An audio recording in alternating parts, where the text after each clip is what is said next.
When we talk about truth and untruth, generally we are thinking of truth as a verbal truth that we speak. Oh, I spoke the truth, or I spoke a lie. These verbal truths or verbal untruth is a more moral and ethical issue, not an existential issue, a social thing. And many times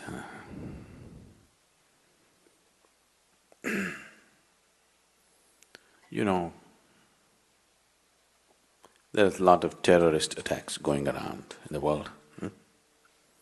You just had one, we've had plenty back home.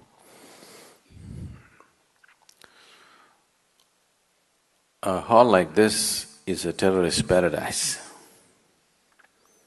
People packed up like this in one place, they can have maximum impact. It's a good place. No? So,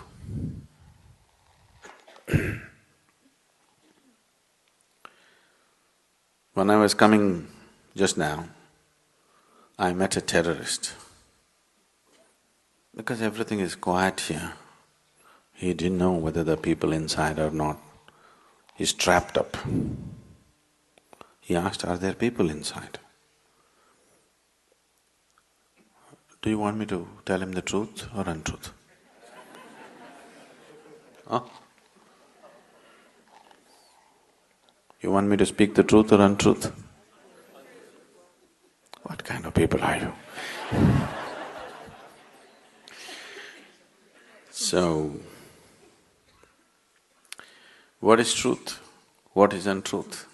It is not in the words that you speak. It is in the way you hold the life within you.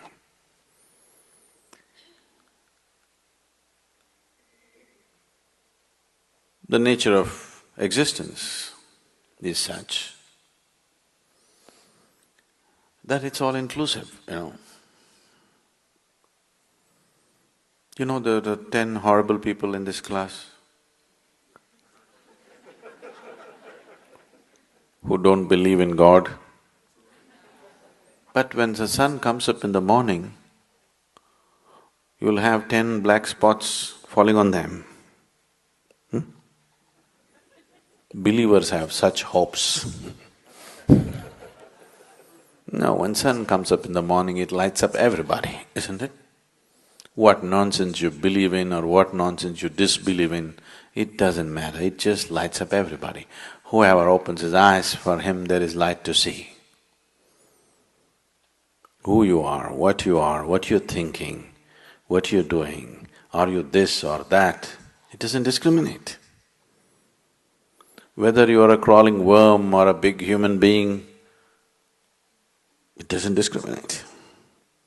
So the essential nature of life is all inclusive. There is no discrimination. This is the truth. If you sit here like that, absolutely all-inclusive, you are in touch with truth. If you have become a prejudiced exclusiveness, this is the untruth. It is not in the words that you speak, it is in the way you are. Truth is not something that you can say or not say.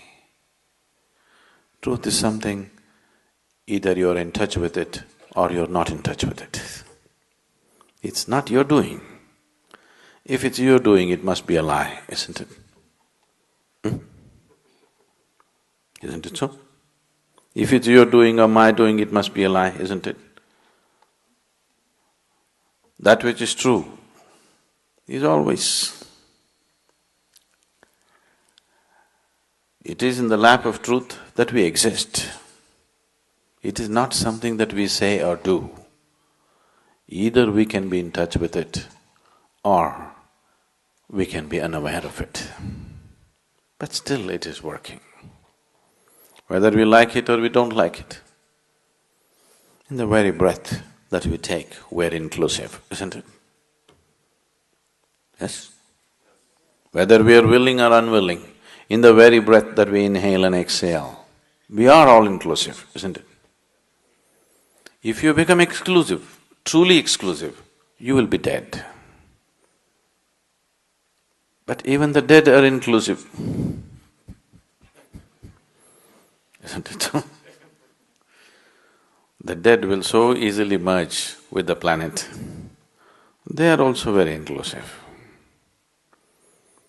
The alive are supposed to be consciously inclusive. Dead are dead, so they're unconscious and they're inclusive.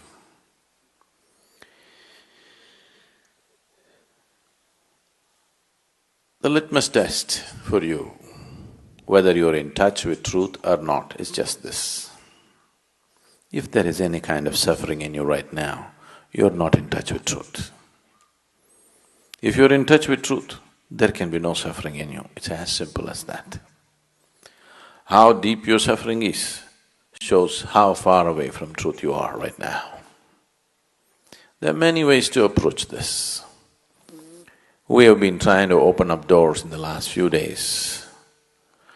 Whatever we have been doing here, I've been repeatedly saying this is not a teaching, this is just a method.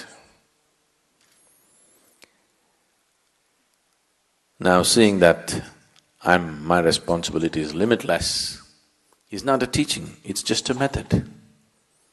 If you see that, if you become aware of that, slowly you become all-inclusive, just the way life is. Like every aspect of life is inclusive, you also become inclusive.